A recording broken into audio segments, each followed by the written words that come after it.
नमस्कार। आज के इस विश्लेषण में हम एक बहुत ही दिलचस्प और आंखें खोल देने वाले टॉपिक पर बात करने वाले हैं। हम माइकल ईस्टर की किताब द कंफर्ट क्राइसिस के गहरे विचारों को डिकोड करेंगे। ये सिर्फ एक किताब नहीं है, बल्कि हमारी आज की इस सुपर कंफर्टेबल लाइफस्टाइल पर एक बहुत बड़ा सवालिया निशान है। इस पूरी चर्चा की शुरुआत एक बहुत ही अजीब से विरोधाभास से होती है। जरा सोचिए, हम एक ऐसे युग में जी रहे हैं जहां आराम की कोई कमी नहीं है, सब कुछ बस एक क्लिक दूर है। लेकिन अंदर की संतुष्टि, वो बहुत दुर्लभ हो गई है। एक पल के लिए इस पर गौर करें। हमारे पास आज वो सब सुख सुविधाएं हैं जिनके बारे में हमारे पूर्वज सोच भी नहीं सकते थे। फिर भी हम अंदर से इतने खाली क्यों महसूस करते हैं? देखिए, इंसानी इतिहास को उठाकर देख लीजिए। ऐसा पहले कभी नहीं हुआ कि हमने इतनी कम मेहनत की हो, इतना ज्यादा खाया हो और प्रकृति से हम इतने कट गए हों। हम बस हर वक्त स्क्रीन से चिपके रहते हैं और एंटरटेनमेंट में डूबे रहते हैं। और इसका नतीजा क्या है? चिंता, डिप्रेशन, मोटापा और ध्यान भटकने जैसी आधुनिक बीमारियां। मतलब हम शारीरिक रूप से तो सुरक्षित हैं, लेकिन मानसिक रूप से बीमार होते जा रहे हैं। ईस्टर का तर्क बिल्कुल साफ है। उनका मानना है कि ये जो हमारा आराम है ना, यही हमारा सबसे बड़ा दुश्मन, यानी एक क्रॉनिक स्ट्रेसर बन गया है। ये हमें उन चीजों से दूर कर रहा है जो असल में जीवन को सार्थक बनाती हैं। इसी बात को गहराई से समझने के लिए ईस्टर ने आर्कटिक की एक यात्रा की। ये कोई आम एडवेंचर नहीं था, बल्कि ये ढूंढने की कोशिश थी कि इन सब सुविधाओं के चक्कर में हमने इंसान होने का कौन सा हिस्सा खो दिया है। तो चलिए सबसे पहले मुख्य विचार पर आते हैं, जिसे मिसोगी कहा जाता है। ये एक बहुत पुरानी जापानी प्रथा है जिसका मतलब है चरम चुनौतियों से खुद का शुद्धिकरण करना। ये कंसेप्ट हमें सोचने पर मजबूर करता है कि जब सब कुछ आसानी से मिल जाएगा तो हम अंदर से मजबूत कैसे बनेंगे। मिसोगी के नियम बहुत ही सिंपल हैं। पहला, कोई ऐसा टास्क चुनिए जो इतना मुश्किल हो कि लगे यार ये तो मैं कर ही नहीं पाऊंगा। दूसरा, इसमें जीत या हार नहीं देखनी है, बल्कि ये देखना है कि आप अंदर से कितना बदल गए। टास्क बिल्कुल सीधा और ईमानदार होना चाहिए। असल में ये हमें हमारी सोची हुई सीमाओं को पार करने का धक्का देता है। आजकल की लाइफ में हमें डर, अनिश्चितता या अपनी असली लिमिट्स का सामना करना ही नहीं पड़ता। मिसोगी इन्हीं चीजों को, डर, विनम्रता और खुद की पहचान को हमारी जिंदगी में वापस लाता है। एक तरह से ये हमारे दिमाग का रीसेट बटन है। इस रीसेट को खुद पर आजमाने के लिए ईस्टर ने एक्सप्लोरर डोनी विंसन के साथ अलास्का के आर्कटिक में 33 दिनों के एक खतरनाक अभियान पर जाने का फैसला किया। ये दुनिया के सबसे दुर्गम और वीरान इलाकों में से एक हैं, और यही था उनका अपना मिसोगी। अब आर्कटिक की उस जिंदगी की कल्पना कीजिए। वहां क्या नहीं था? न कोई स्मार्टफोन, न इंटरनेट, न कोई मखमली गद्दा और न ही खराब मौसम से बचने का कोई आसान तरीका। वहां आपका दिन इस बात से तय होता है कि जमीन कैसी है, मौसम कैसा है, भूख कितनी लगी है और आप कितने थके हुए हैं। बस सर्वाइवल। और मजे की बात यह है कि हम इंसानों का विकास इसी माहौल में हुआ था। ये बर्फीली जगह डर, भूख और बोरियत को समझने की सबसे बेहतरीन लेबोरेटरी बन गई। इसे हम आराम का जाल कह सकते हैं। अगर हम अपने बायोलॉजिकल एवोल्यूशन को देखें तो हमारा शरीर खाने की कमी, बहुत ज्यादा भागदौड़, कड़ाके की ठंड, गर्मी और खतरे से निपटने के लिए बना है। लेकिन आज क्या है? सब कुछ भरपूर मात्रा में है। हम दिन भर बैठे रहते हैं, एसी या हीटर ऑन रहता है और जिंदगी बिल्कुल सेफ और प्रिडिक्टेबल है। हमारी बायोलॉजी और आज की लाइफस्टाइल के बीच ये एक बहुत बड़ा मिसमैच है।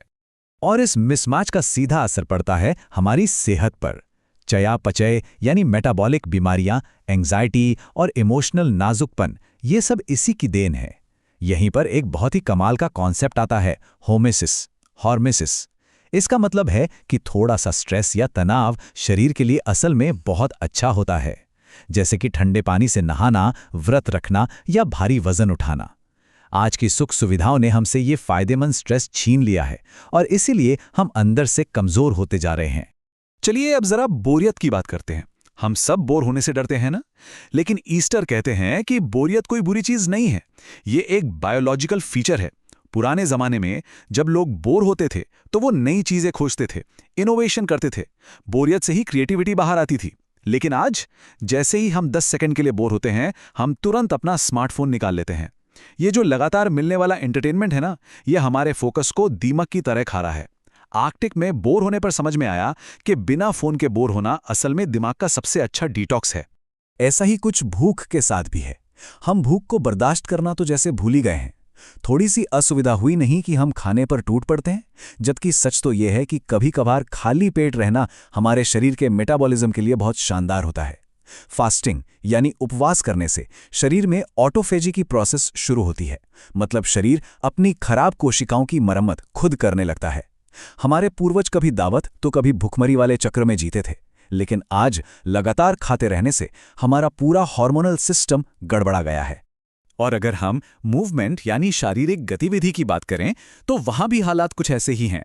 प्राचीन काल में इंसान रोज 10 से 20 किलोमीटर पैदल चलता था, वो भी भारी सामान उठाकर, भागते दौड़ते और चढ़ाई करते हुए। लेकिन आज की तारीख में हिलना डुलना तो जैसे हमारी मर्जी पर डिपेंड करता है और कुर्सी पर बैठे रहना हमारा डिफॉल्ट मोड बन चुका है। इतिहास के पन्नों में ऐसा ड्रास्टिक चेंज पहले कभी नहीं आया। इसी कमी को दूर करने का एक तरीका है रैकिंग, यानी अपनी पीठ पर भारी वजन लेकर चलना। यह सिर्फ फिटनेस का कोई नया ट्रेंड नहीं है, बल्कि यह हमारी बायोलॉजिकल जरूरत है। वजन लेकर चलने से हमारी ताकत बढ़ती है, दिल मजबूत होता है और सबसे बड़ी बात, हमारा दिमाग मुश्किलों को झेलने के लिए तैयार होता है। सच कहूं तो शरीर का लगातार हरकत में रहना ही उसकी असली दवा है। आर्कटिक की उस वीरान दुनिया ने एक और बड़ी चीज सिखाई, और वो है एकांत। आज के शोर शराबे वाले दौर में खुद के साथ चुपचाप बैठना लगभग नामुमकिन सा हो गया है। वहां की शांति हमें खुद के अंदर झांकने पर मजबूर करती है। एकांत में ही हमें समझ आता है कि हम असल में हैं कौन और हमारी जिंदगी में क्या चीज मायने रखती है। ये हमें दूसरों से खुद को कंपेयर करने की उस बीमारी से आजाद कर देता है। एकांत का मतलब अकेलापन बिल्कुल नहीं है, बल्कि यह खुद से जुड़ने का सबसे सच्चा तरीका। और फिर बात आती है रिस्क की। हमने अपनी जिंदगी को इतना सेफ बना लिया है कि फिजिकल रिस्क तो खत्म हो गए, लेकिन मेंटल डर बहुत बढ़ गया है। आखिर इंसानों को थोड़ा बहुत रिस्क क्यों चाहिए?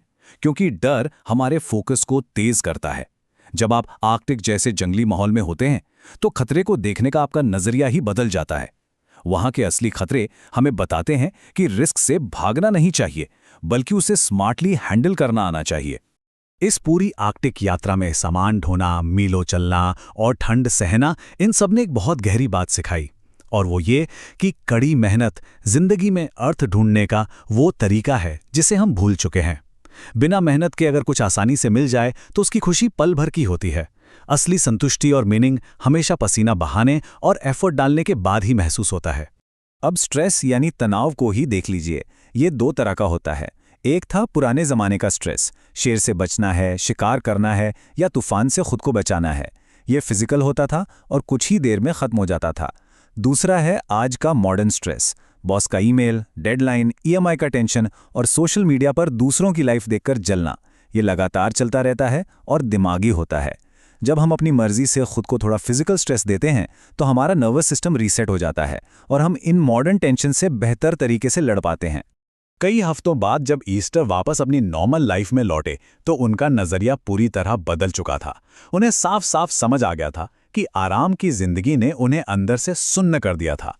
उस तकलीफ और असुविधा ने ही उन्हें वापस उनके असली मकसद से जोड़ा। जंगल ने उन्हें वो सच दिखाया जिस पर आज की मॉडर्न लाइफ ने पर्दा डाल रखा है। तो अब सवाल उठता है कि हम अपनी रोजमर्रा की जिंदगी में क्या करें? ईस्टर ने इसके लिए 6 बहुत ही प्रैक्टिकल कदम बताए हैं।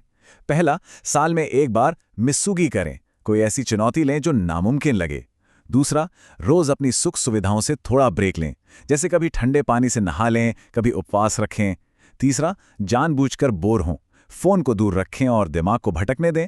चौथा, ज्यादा चलें और वजन उठाएं। पांचवां, थोड़ा वक्त नेचर के साथ बिताएं। और छठा, अपनी जिंदगी में थोड़े कैलकुलेटेड रिस्क वापस लेकर आएं। इस पूरे विश्लेषण को अगर मैं एक लाइन में समेटना चाहूं तो वो ईस्टर की इस बात से बेहतर कुछ नहीं हो सकता। आराम को हमने कुछ ज्यादा ही अहमियत दे दी है। असल जिंदगी तो असुविधा में ही घटित होती है। मतलब हमें जंगल में जाकर सन्यासी नहीं बनना है, बस उन छोटी छोटी मुश्किलों को फिर से अपनाना है जिन्होंने हमें इंसान बनाया है। थोड़ी सी असुविधा को अपनी जिंदगी का हिस्सा बनाने से हमें मिलता क्या है? हमें मिलती है अंदरूनी मजबूती, हमारी क्रिएटिविटी निखरती है, हमारा कॉन्फिडेंस बढ़ता है और सबसे अहम बात, हम शारीरिक और मानसिक रूप से कहीं ज्यादा स्वस्थ और खुश रहते हैं। तो अब ये सोचना हमें है कि आज हम अपनी जिंदगी में ऐसा कौन सा छोटा सा डिस्कम्फर्ट ला सकते हैं जो हमें हमारे असली और खुशहाल रूप से दोबारा मिला दे।